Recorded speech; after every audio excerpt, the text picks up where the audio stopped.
Is that enough of an indication? Yeah, I got the thing. All right, Okay. bet. Are my judges ready?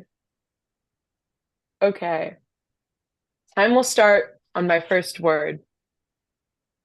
I strongly affirm, resolved, the United States ought to require that workers receive a living wage. My definitions are ought to indicate duty or correctness. Living wage. Weaver and Greer 2024 define this as the minimum hourly amount that a full-time worker must earn to afford basic necessities. Because the cost of basic necessities are so different in different places, living wage only makes sense for a particular location. To clarify the round, I will provide the following observation. Due to location-specific needs for a living wage, the affirmative advocates for a raise in state-specific minimum wages to ensure that individuals meet a federal standard of living. I will also provide the following framework to evaluate the round. My value is morality. Sorry, I was saying my timer isn't working. It's fine. My value is morality. This value is intuitive as the use of the word ought in the resolution implies a moral duty. Morality is used to guide actions by distinguishing right from wrong. The state is the moral actor. My timer won't start, guys. Okay, can we just say I'm at like 5 minutes and then please work? I feel like just Guys, read your case, bro. okay, I'm just gonna, okay.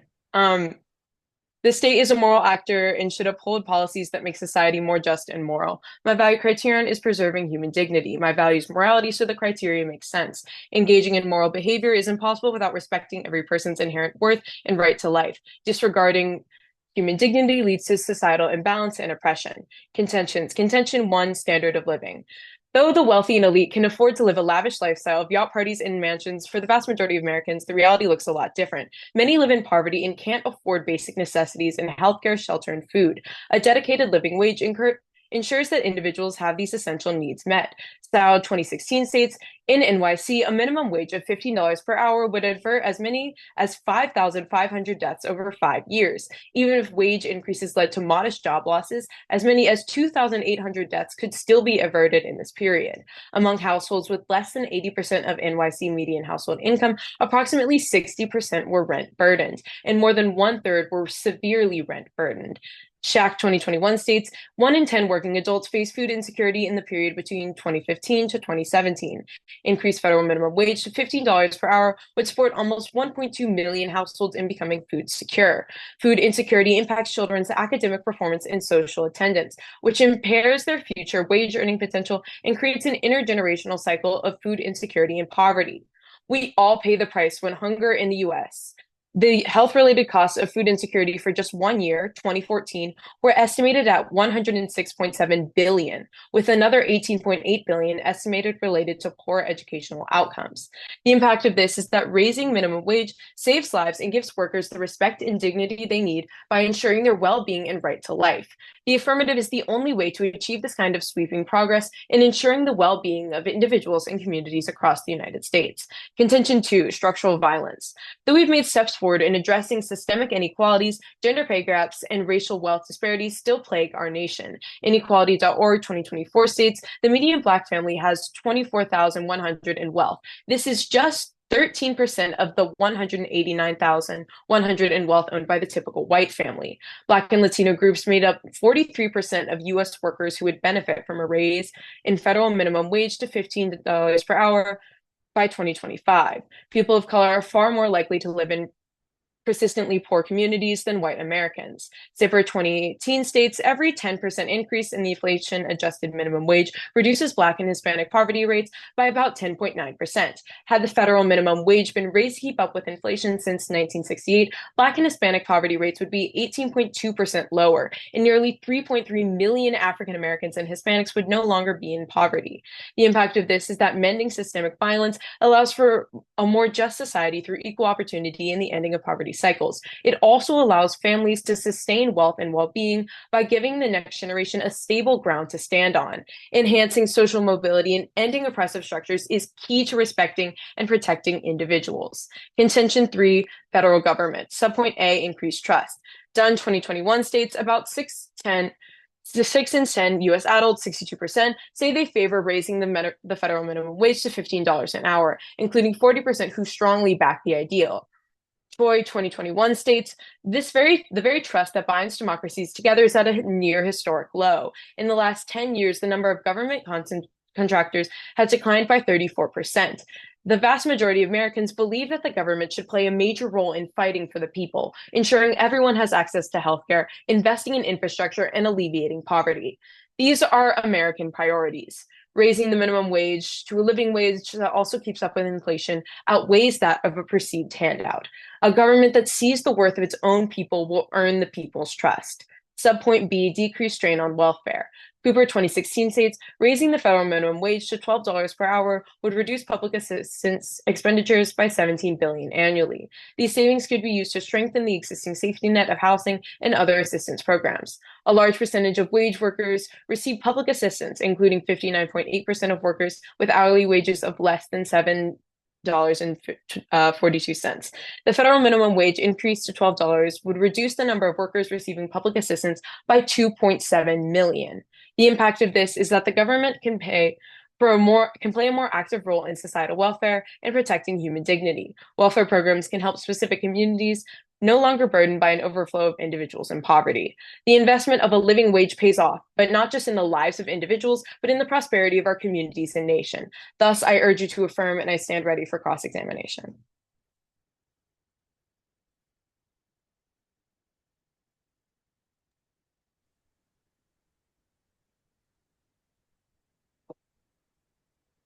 Oh, my bad. You're good. We good? Can we start cross-ex? Okay, give me like 2 seconds. Okay. Time starts. Time starts now. Okay, so first thing I'd like to ask you about is you talk about investing and like expenditures. How exactly does increasing the minimum wage reduce expenditures for the federal government? Okay, so for there, I'm specifically talking about like welfare, so like programs like Medicare, Medicaid, So because welfare and Medicaid would be reduced because you're increasing minimum wage. yeah, well, the federal government doesn't So pay you minimum would be wage. cutting back Here, on it. can you let me Okay. finish my response? Can Yeah. you let me finish my response? The act does not physically like reduce these programs. Instead, they're now able to more like focus on specific communities because you just generally have less people in poverty, which means there's less strain on these welfare programs. Like they're still Okay. helping as many people as they need, but they're not like overburdened by paperwork. They're more able to actually help people. Okay. Okay, so we talk about standard of living and then structural violence and how it helps those in poverty. What do you mean? Wait, what's your question? Now I'm I'm sorry. lost. Okay, wait, give me one Okay, second. wait. Okay. Okay, so you said that 43% of the minimum wage are Black and Latino workers. So how exactly would that help? Okay. Well, it's saying it would reduce like structural inequalities because again, you're lifting mainly specifically Black and Latino workers out of poverty. You're giving them like a base to stand on to especially in like communities where cycles of poverty are more Right, so prevalent what and about like Black and Latino workers who aren't making a wage? what do you mean? How would they be benefited? Like if they're making above minimum wage? No, if they're not making a wage, what if they're doing gig-based employment or private contracting? How would they Okay, be well, benefited by this? it doesn't focus on them specifically, but most workers doing like gig employment or like part-time work just usually don't like minimum wage like doesn't It specifically wouldn't apply to help them and them. they will work a combination of part-time and like gig jobs. So it's hard to like regulate that specifically. So the app nor the net So can they really do wouldn't be anything. benefited.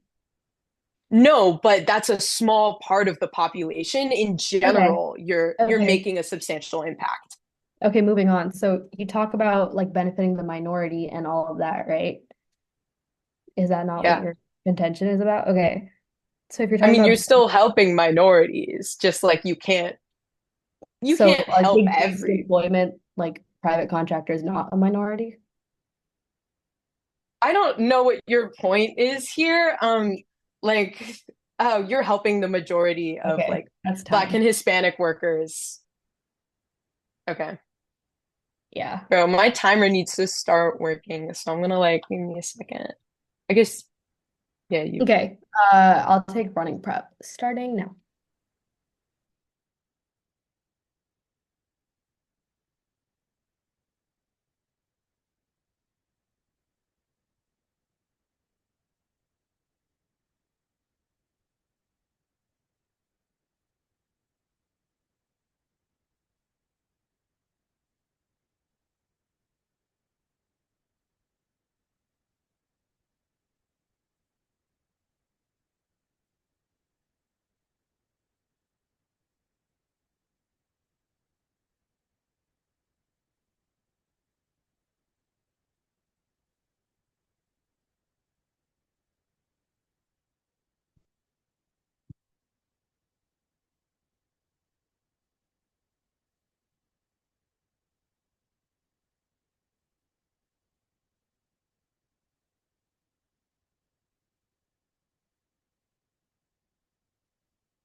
Okay, so that's a minute and 30 seconds. Should I stand up? For those of you who are here, you should definitely stand up when you're in round. That's a horrendous angle. I'm not standing up. Okay. But when you're like actually doing your debate, like stand up and talk with your laptop in your hand. Okay.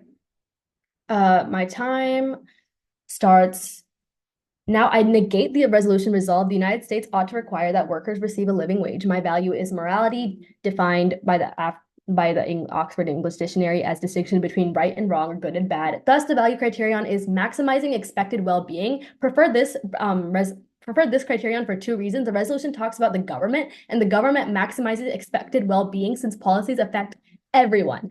And number two, suffering comes first. If people can't get access to resources and basic necessities, then we have an obligation to increase their well-being. And I agree with all my opponents' definitions. Contention number one, productivity. The plan caused a productivity shock. It's faster than the link turn, and aft studies are flawed. Peterson 22 states minimum wage among low-skilled industries discovers a significant drop in productivity. Findings suggest little evidence of productivity gains from increases. Productivity shock is greatest in the short term, suggesting that minimum wages can't stimulate bursts of growth in productivity. Studies focus on the static effects for a particular group. Any policy predicated on fear spells unhealthy outcomes. Analysis neglect dynamics model discover minimum wage reduces employment.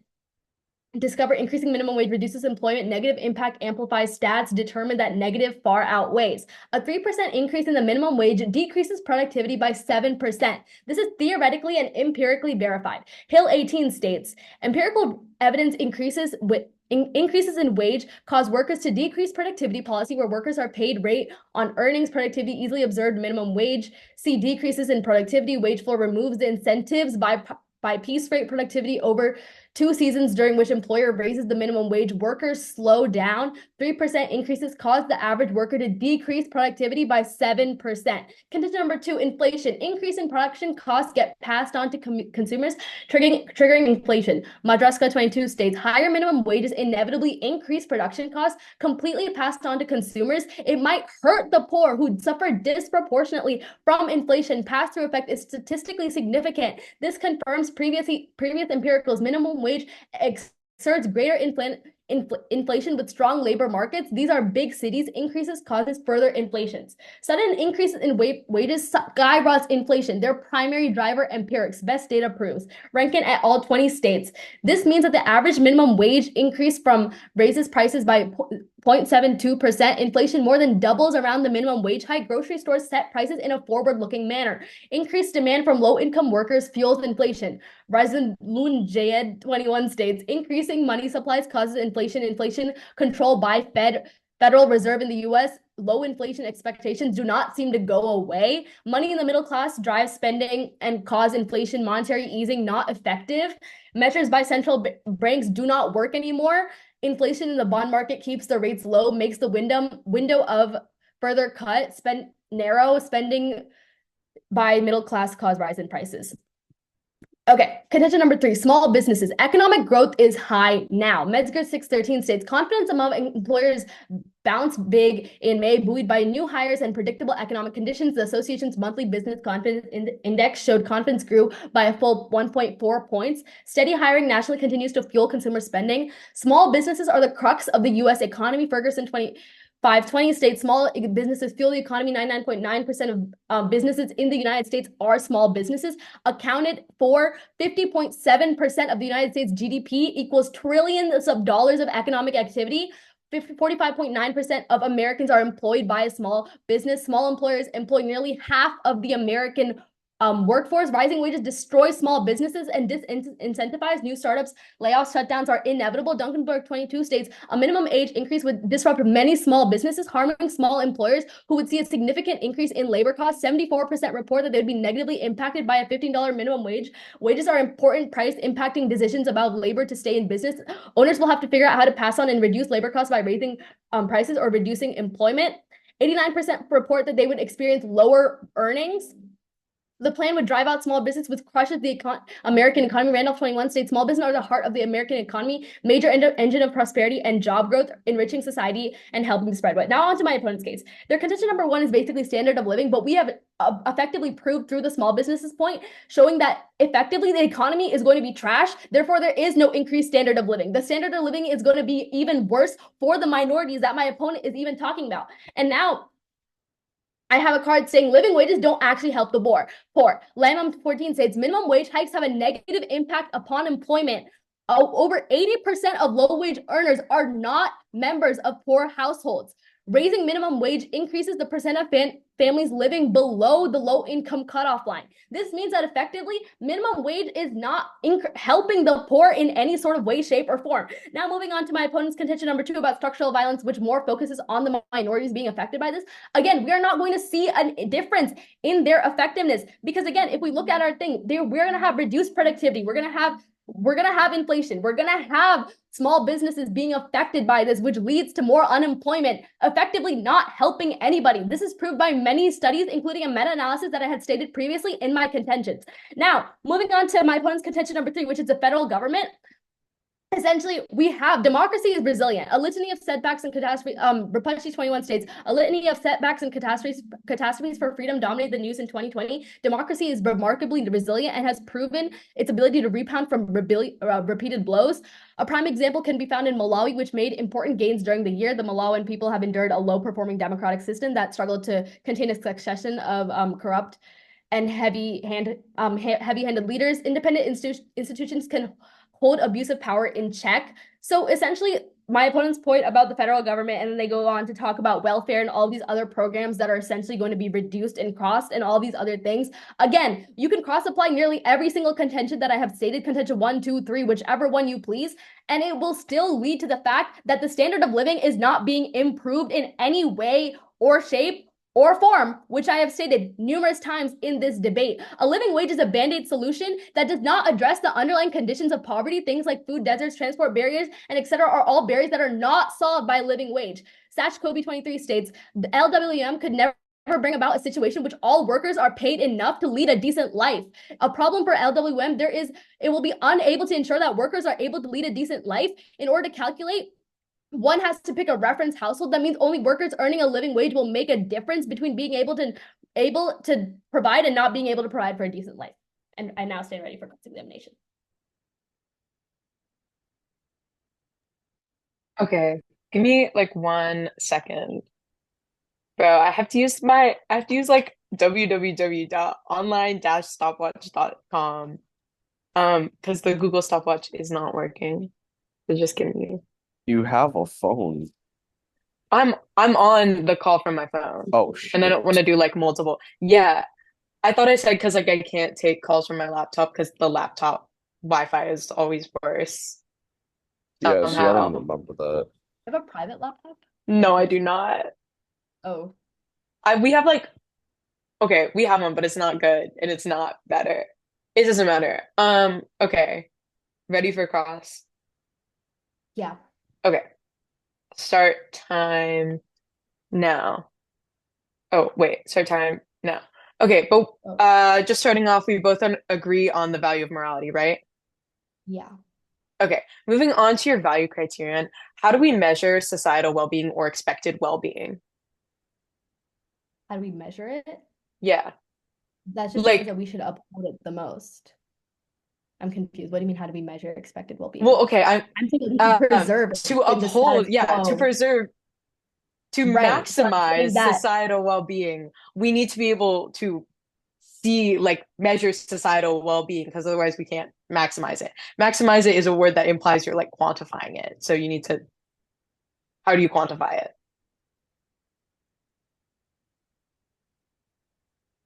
how do I quantify societal like expected well-being? Yeah. Well, I'm How do saying you that in the measure act, society? you're decreasing it. So we have to maximize it by not having the Okay, resolution. I'm kind of confused. moving on. Never mind. Okay. Sorry, I can't. Phillips. Okay. Moving on. Okay. So, okay, moving on. In your first contention, you talk a lot about you talk about productivity. And your main point there is talking about how like unemployment decreases productivity. What's your other like backup for why productivity decreases? I said that unemployment decreases productivity. I said that there's little productive gains in it because of it doesn't actually stimulate the growth of, that was my like first point. And then I kind of said that I kind of just like there's like empirical evidence that shows that when you increase the wage, we see a decrease in productivity. And that was like my entire second claim.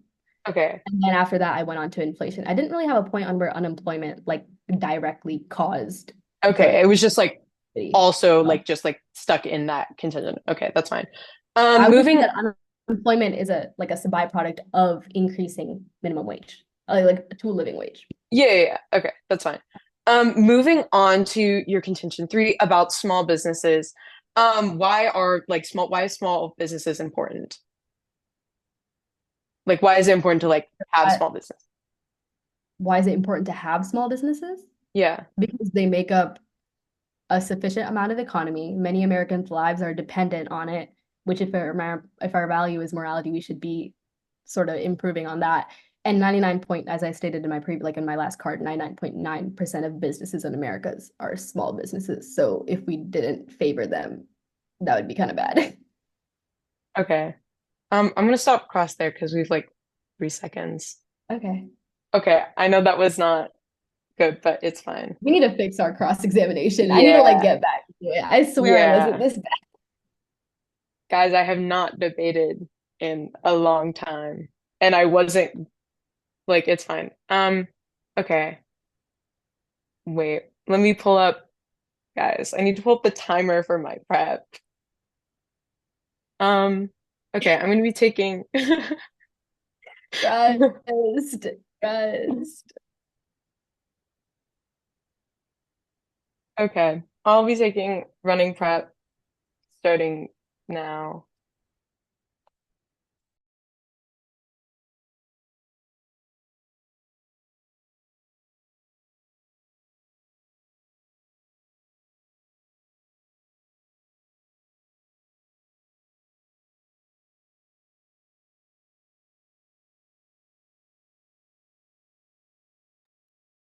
I can extend arguments with a 2 and R, right? Am I crazy? What? I can extend arguments in the 2 and R, You right? have two speeches. If you don't extend it in the 2 hour, when are you going to extend it? I don't know, okay? Like I can add on to it, right? I No, mean, Philip, trust. I mean, yes. Adithi, what the hell? Mm-mm.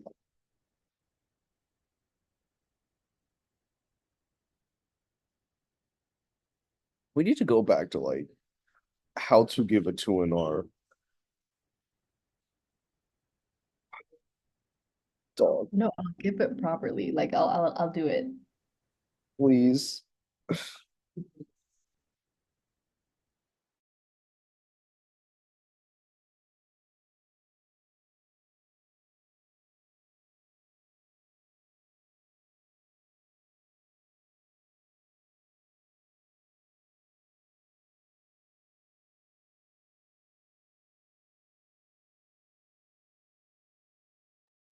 Okay, I'm not even gonna lie. Why were the novices like cross-sex better than ours? No, no, no, no, no, no, no, no, no. But are like are yeah, like okay, my bad. I'm not supposed to be.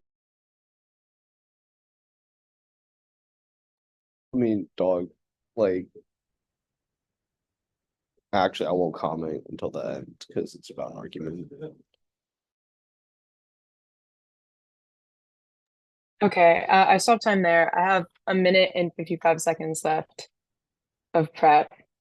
Okay, let me pull up another timer. Um,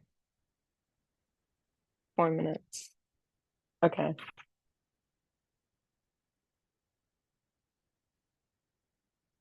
Okay. Just as a quick overview, I'll do framework, neg case, app case. Is everyone ready? Okay. Time starts now. Me and my opponent both agree on the value of morality. Now, on the value criterion, we win the value criterion debate of preserving human dignity because human dignity and respect for other people is a prerequisite to societal well-being. Because we cannot have like a well-functioning society or a society without like um, we cannot have a we cannot have societal well-being without respect for others and human dignity or some kind of standard of living. Okay, on to their contention one of productivity. I'll first start on the claim about unemployment. This is just flat out not true. We have a card to prove it. Stanley 2009 states, no evidence of a genuine adverse employment effect can be found. uh, our meta-analysis of 1,474 estimated minimum wage elasticities only confirms this view. We still find strong evidence of publications' selection bias for significantly negative employment elasticities, but no evidence of a meaningfully adverse employment effect. If there is some adverse employment effect from minimum wage raises, it must be small and policy irrelevant magnitude. This card is basically saying that the studies that my opponent is reading, the like one-off studies, present a biased viewpoint and use like sectionalized evidence that doesn't like show a real that doesn't show the reality of unemployment. Okay, moving on to their contention two on inflation. We have another card to prove that this isn't true. Additionally,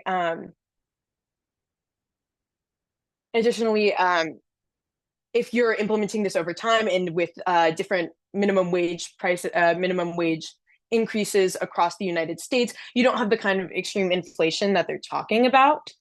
Um, the costs are not passed down to the consumer either. Carnesini 2024 states prices rose just 0.36% for every 10% increase in the minimum wage. Small minimum wage increases do not lead to higher prices and may actually reduce prices. It is also possible that minimum wage increases could lead to increased employment in low wage labor markets. And this shows that like the inflation impact is small, and even if there is like any inflation at all, it's outweighed by the amount of lives that we're saving, people that we're pulling out of poverty, and the benefit that we are giving to society, and how we're upholding the framework of morality and human dignity. Okay. On to the AF case. Pretty much for all my arguments, they just say cross-apply the econ stuff because that's all of their arguments. They just say that the economy is going to get worse, but they don't look at the facts. They deny that their evidence is like clearly biased, as our meta study shows that it is, and they just say that like standard living won't go up, despite the fact that we have many cards that exactly show how lives will be saved, and we can fix things like food insecurity and raise people out of poverty by ending those structures of violence. So extend those here. Okay, on my contention three of federal government, they really don't respond at all. All they say is that democracy is resilient, but this isn't specifically about democracy, it's about trust in government. And just because democracy is alive doesn't mean that it's thriving. We should be striving for a democracy that's thriving and a government that's actually able to protect its people, but that's not what the neg is doing. They're just saying as long as it's alive, it's okay. Um, they just say to cross apply the econ stuff for welfare, and they say that it doesn't apply to all workers. But again, this isn't really a response. Just that by lifting people out of poverty, we decrease strain on the welfare system. And just because we aren't helping every single worker and we're not like specifically helping gig workers, we're still helping the majority of people and the majority of like minorities who will be working, who do work minimum wage jobs. I think that's time. That feels like it was 4 minutes. My timer never started. But that feels like 4 minutes. Does that, guys, is that 4 minutes? I was not timing. Okay. I tried to I tried to start this timer like 5 times and it didn't start. And but that felt like 4 minutes. Do you have like an iPad or like a tablet or something that you can run on? I'm okay. It's fine. I I'm mean, just gonna pull. for future debates, don't use your laptop timer per chance. Yeah, I'll get the timer down for the 3 hour. I'm sorry. This is like such a Are mess. you sure?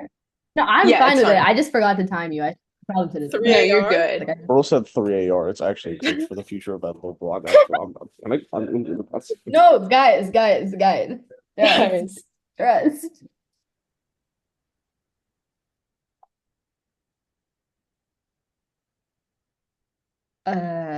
Okay. I will be taking prep time. I think I have like 2 minutes and 30 left. I'll just take running prep. Starting now.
I didn't realize I was unmuted. That's my bad. Okay, so this is the 2NR for the novices. This is going to be the 6 minute neg rebuttal. So yeah. Okay, order. time. Order. What's the order of your speech? My bad. Okay, first framework, and then I'm gonna touch on the neg case. No, I'm gonna do AF case, neg case, then voters issues. Okay.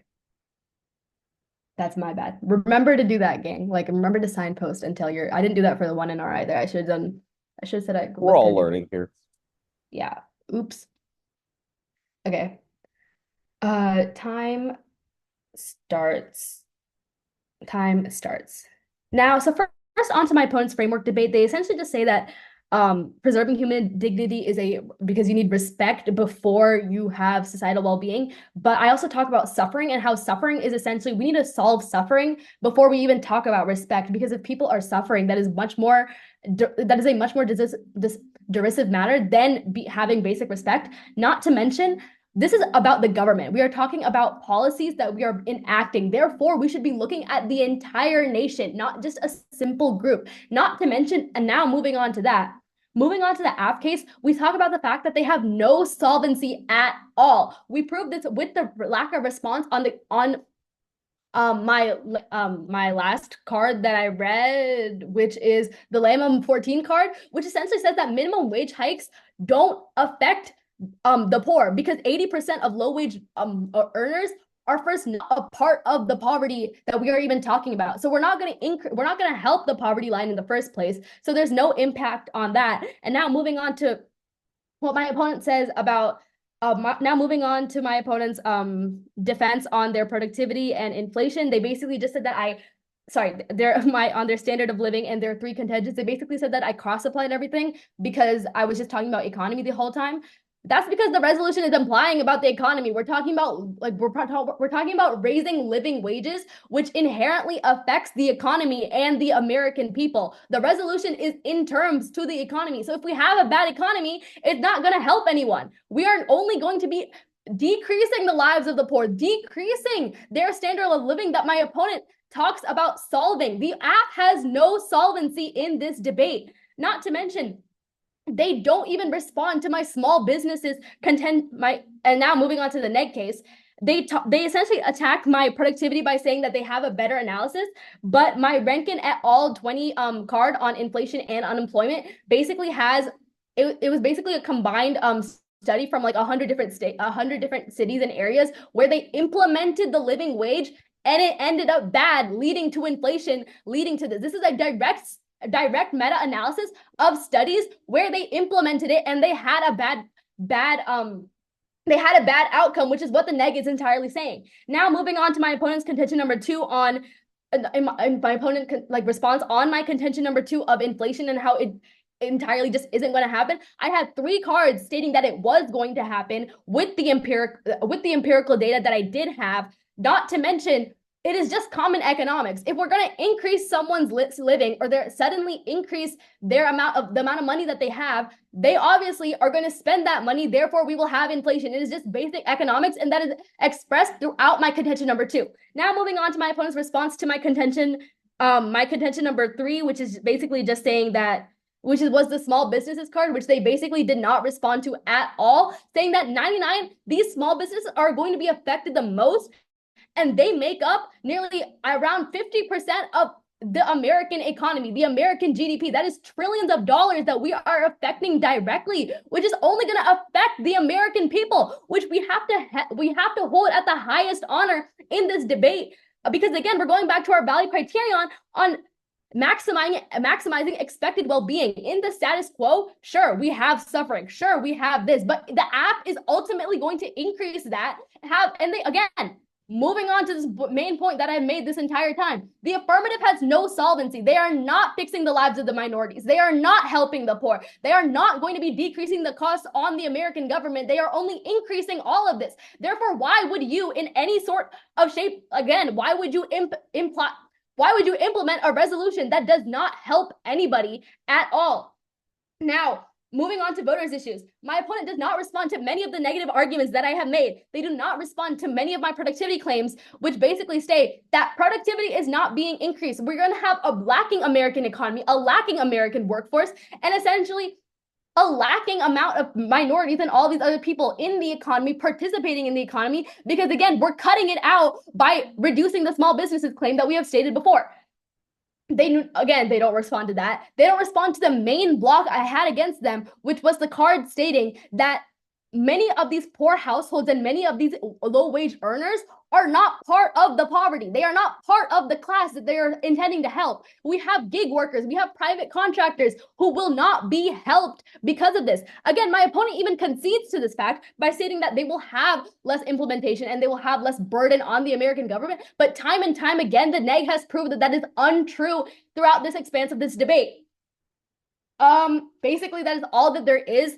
Basically, that is like the most that I have to say about the affirmative. Now moving back to negative, Judge, I would like you to remember that the negative had made many claims about essentially maximized expected well-being, because again, that should be held at the highest value criterion of this round, because that is the one way, and that ties in with the resolution the most, because as the US government, it is their right to look at every single person in the nation. It is their right to look at a holistic view.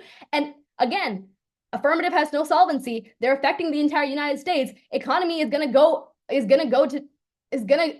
be horrendous. Therefore, there is no reason to implement this resolution, and therefore there is no reason to vote for the affirmative. That is all. Thank you. I urge you to vote for the negative. Thank you.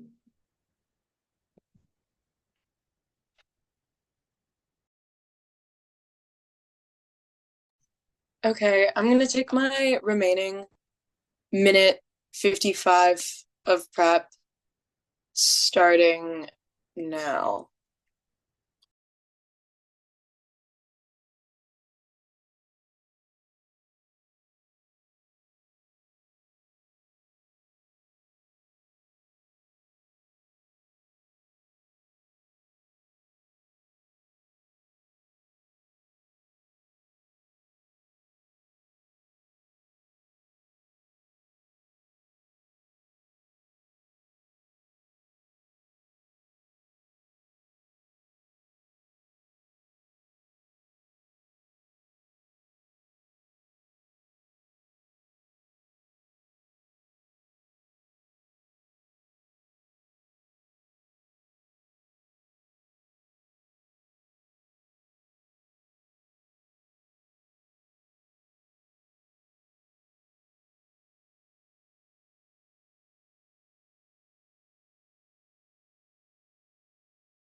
Okay, that was my prep, but I need to give me a second to just pull up this timer.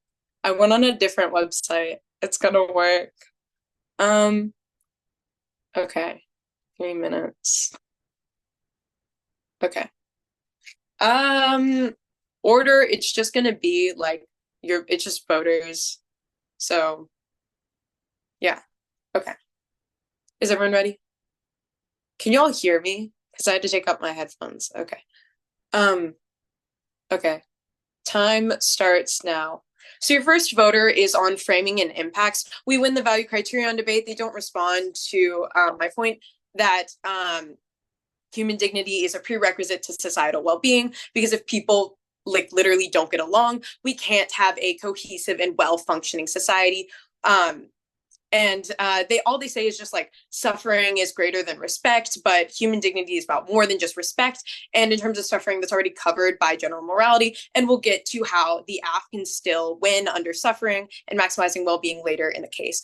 But generally, on that first voter. We do win on impacts because we're preserving human dignity more. We're upholding the standards of living and ensuring people can come out of poverty, and we're combating structural violence more easily, which is clearly much more important, even under societal well-being, than the economy, especially when like the economic impacts are slim, if at all. Like they say, like 7% like less productivity, 0.72% price hikes. Like these are small numbers. Like they do have some impact, but not nearly as much as people dying and people not having the health care and the standard of living that they need. And that directly goes into my second voter of standard of living. All essentially is all they say during the 2&R is that the app provides no solvency. But I've given you 7 cards that explain exactly how raising the minimum wage across the United States will help lift people out of poverty. They do not respond to these cards. They just say that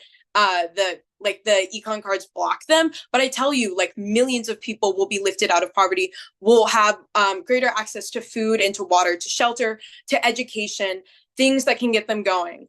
And I can disprove their econ arguments. They said that they have a meta-analysis in specific cities, but my meta-analysis is more specific and directly looks at the studies that they're referencing. My meta-analysis shows exactly how the studies that my opponent presents are biased, and they don't show a full picture of economic impacts. They cherry pick results where inflation gets a little bit worse, or where certain small businesses have to close, and they say that it's bad.